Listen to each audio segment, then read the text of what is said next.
vous comprenez ce que nous sommes en train de dire, bien-aimés dans le Seigneur, c'est que Adam que nous sommes en train de présenter, c'est véritablement l'ombre de notre Seigneur Jésus-Christ. Et vous allez comprendre que la femme d'Adam, Ève, n'était que l'image de l'Église. Remarquez cette chose. Et quand nous disons l'image de l'Église, on va essayer de marcher pour faire ressortir aussi Israël. Parce que c'est là où les frères ont beaucoup de difficultés quand ils viennent prêcher la question de la réforme de l'Église. Voyez-vous? Donc, bien que maintenant le langage commence à changer un peu, hein, donc maintenant ce n'est plus la réforme de l'Église, c'est l'homme doit changer, l'homme doit revenir à la parole. Voyez-vous? Donc, parce que beaucoup ont compris maintenant qu'on ne peut pas réformer l'Église, frère. C'est parce que vous avez un mauvais entendement de ce que vous vous appelez Église. Remarquez cette chose. Bon, écoutez, nous sommes en train de continuer. Hein. Maintenant, l'Écriture dit ceci. Je vous avais dit que, en réalité, le mouvement de la naissance de la femme se passe la nuit. Je veux que vous reteniez cette chose très bien, parce que c'est le chemin qui va nous amener à aller nettoyer 2 Chroniques 29. Écoutez-nous bien. La femme ne peut pas naître pendant le jour. La naissance de la femme se passe la nuit. Je vais vous donner plusieurs témoins pour que vous compreniez. C'est pourquoi vous remarquez que sur la montagne de Golgotha, pour que le Seigneur manifeste l'Église, il a fallu qu'il puisse mourir.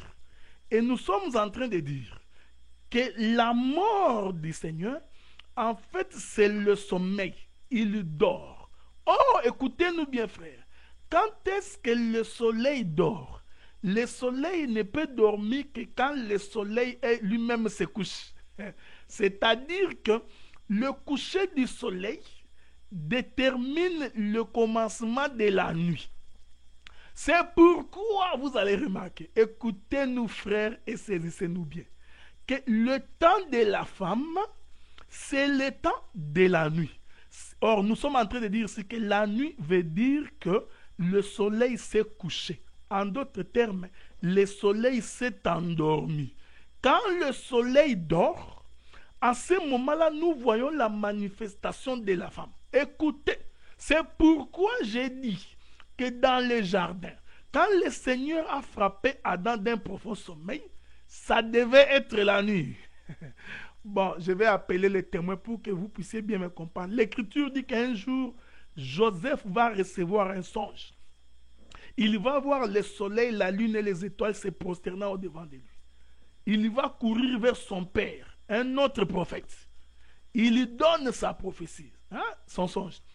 Le bien-aimé Jacob interprète le songe de son fils Joseph. Il dit, tu voudrais dire que moi, ton père, le soleil, ta mère, la lune. Ah, nous comprenons maintenant que le soleil est un homme et que la lune est une femme. Maintenant, allons observer la nature. Car Paul nous dit, la nature elle-même ne vous enseigne-t-elle pas? Alors, courons pour aller visiter la nature. Vous allez remarquer que quand le soleil fait sa course, la lune n'apparaît pas. Mais quand le soleil se couche, c'est à ce moment-là que nous voyons l'apparition de la lune. Or, les scientifiques ont démontré et ont prouvé que la lumière qui vient de la lune, en réalité, c'est la lumière du soleil. Les chandeliers, écoutez, nous sommes en train de venir doucement, doucement, lentement. Hein? C'est comme je dis, quand nous venons, les petits dieux commencent à tomber. Écoutez-nous très bien. La lumière de la lune est une lumière qui provient du soleil. Et pour que la lumière puisse emmagasiner, pour que la lune puisse emmagasiner la lumière du soleil, il faut que le soleil marche. Donc il faut que le soleil puisse s'élever. Voilà pourquoi Jésus a dit, pendant que je suis dans le monde, je suis la lumière du monde. Mais il y a un temps qui va arriver. Ah, ça j'aime. Il dit aux disciples, mais vous, même pendant la nuit, marchez comme si vous marchiez le jour. Le Seigneur confirme que la marche de l'église, de la femme, est une marche qui se fait pendant la nuit. Mais pendant cette nuit, l'épouse a la lumière. Voilà pourquoi nous vous avions dit, les ténèbres ne peuvent frapper que le monde. Il n'y a que le monde qui est dans les ténèbres. Il n'y a que le monde qui n'a pas la vérité. Voyez-vous, mais l'Église garde la vérité. Pourquoi? Parce que le soleil a déjà marché. Il s'est couché. Ouais, nous parlons d'Adam et du Seigneur Jésus-Christ en même temps. Il a communiqué sa lumière à la femme. C'est pourquoi la Bible dit que l'Église porte la lumière du jour. En tant que femme, nous portons la lumière du Seigneur. Pourquoi? Parce qu'il s'est endormi. Voilà pourquoi il avait dit à Pierre, arrière de moi Satan. Tes pensées sont des pensées des hommes. Par conséquent, les pensées sataniques. Voyez-vous? Les pensées qui refusaient que l'homme puisse dormir, qui refusaient que Jésus puisse se coucher. Car c'est dans sa mort et dans sa résurrection que nous avons la vie. Ainsi, vous allez comprendre, frère, que l'Église ne marche que la nuit. Mais pendant cette nuit, saisissez-nous bien. Saisissez ça, c'est un élément qu'il faut retenir quand je vais toucher 2 Chroniques 29. Parce que nous allons expliquer à quel moment est-ce que l'Église, parce que l'Église, frère, est manifestée dans sa mort et dans sa résurrection. Donc, quand le soleil se couche, la marche de la nuit, c'est la marche de l'Église. Et l'Église a besoin de la lumière pour marcher toute la nuit. Sans quoi, l'Église ne peut pas arriver à l'enlèvement.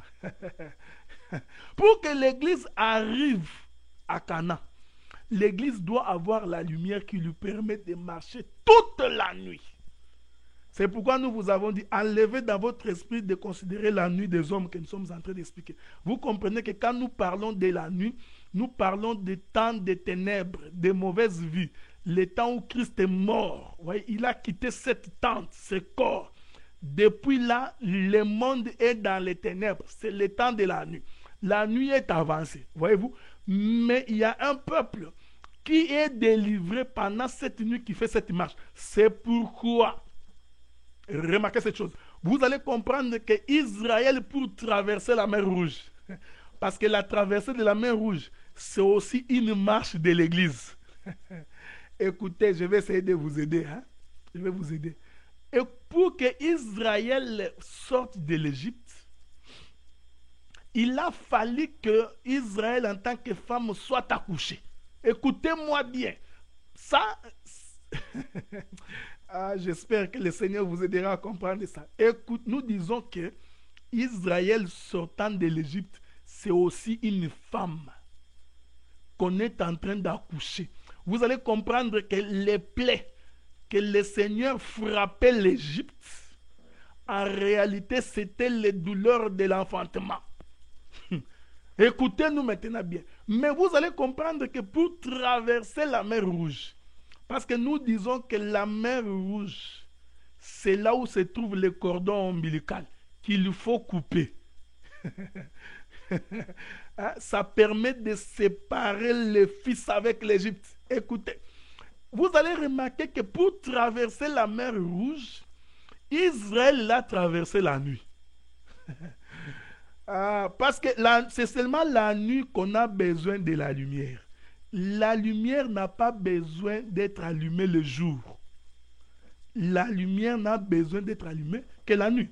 Parce que ça ne sert à rien que vous allumiez la lumière le jour, parce que c'est la lumière le jour. Est-ce que vous comprenez ce que j'ai dit? J'espère que celui qui n'a pas le Saint-Esprit ne peut pas comprendre. Voilà pourquoi il avait dit, pendant que je suis encore là, mes disciples ne gêneront pas. Parce que c'est les jours. Donc pendant les jours, on n'a pas besoin d'allumer une lampe. La lampe ne peut s'allumer que la nuit. Ça, j'aime ça. C'est pourquoi vous remarquerez qu'Israël, pour traverser le Jourdain, par de la mer Rouge d'abord, il a traversé la mer Rouge toute la nuit. Voyez-vous, marchant avec la lumière de la colonne de feu.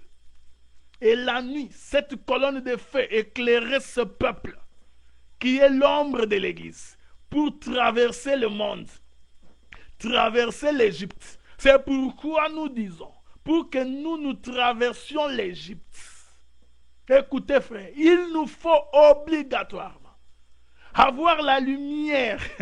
Je vais aller toucher la Pentecôte maintenant. Écoutez, c'est pourquoi j'appelle un autre témoin. C'est pourquoi vous allez aussi constater, lorsqu'il voulait traverser aussi les Jourdains, là encore, la traversée s'est faite la nuit. L'évangile éternel, répondant aux questions de le pourquoi de chaque chose, se pose la question, mais pourquoi? Pourquoi le Seigneur a fait en sorte que ces deux traversées ne se passent que la nuit?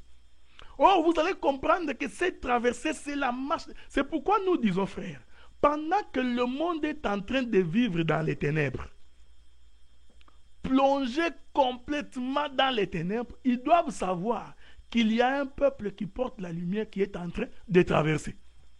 Voilà pourquoi vous allez comprendre que l'Égypte était dans les ténèbres toute la nuit, mais Israël était en train de marcher. C'est pourquoi le Seigneur a dit, même pendant la nuit, c'est-à-dire que nous sommes, comme nous parlons là, nous sommes la nuit. Mais pendant cette nuit, il y a un groupe, un peuple, une minorité, le petit troupeau qui marche lentement avec la lumière, qui ne va pas s'éteindre. On a l'impression qu'il y a les ténèbres partout. C'est l'impression que nos bien-aimés réformistes ont eue.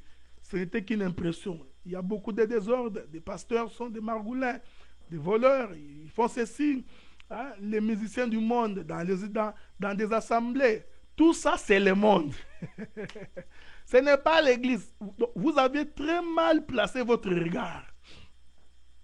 Pendant que ces choses se passent, rassurez-vous qu'il y a un groupe qui n'a pas fléchi le genou devant Baal. Ce groupe a la lumière. Écoutez, c'est pourquoi la Pentecôte aussi a eu lieu la nuit. Vous savez, frère, la Bible dit que ces jours-là, ils ont vu les langues de feu sur leur tête. Voyez-vous? Or, pour distinguer ces langues de feu, c'est la lumière. Ah, je suis tenté de parler de la parabole des 10 vierges. Mais laissons ça à côté. Vous comprenez? Pendant que nous sommes ici, c'est la nuit, mais nous avons la lumière. Et nous disons, cette lumière est allumée du soir au matin. Il y a, écoutez, saisissez-moi frère, la Bible dit que toutes les fois que le Seigneur créait, il commençait par, il y a eu un soir, il y a eu un matin. Le Seigneur n'a jamais commencé par, il y a eu un matin, il y a eu un soir. Non, il y a eu un soir, il y a eu un matin. Pourquoi? Voyez-vous, comme vous n'avez pas la réponse, vous allez commencer à raconter. C'est pourquoi j'avais dit que quelqu'un qui peut entrer dans Genèse et sortir sera un bon prédicateur. C'est pourquoi, frère, écoutez, hein, je n'explique pas. Là, vous attendez que nous expliquions. On n'explique pas ça. Or, nous disons que la lumière, voyez-vous, est allumée le soir au matin. Continuellement. Ce qui vous tue, c'est quand nous disons continuellement, votre entendement de continuellement est encore charnel, terrestre. Par conséquent, diabolique et satanique. Continuellement et prophétique. Parce que vous savez, maintenant que nous sommes en train de parler, les temples de Jérusalem n'existaient pas. Donc, les lampes sont éteintes. Mais qu'est-ce que le Seigneur voulait dire?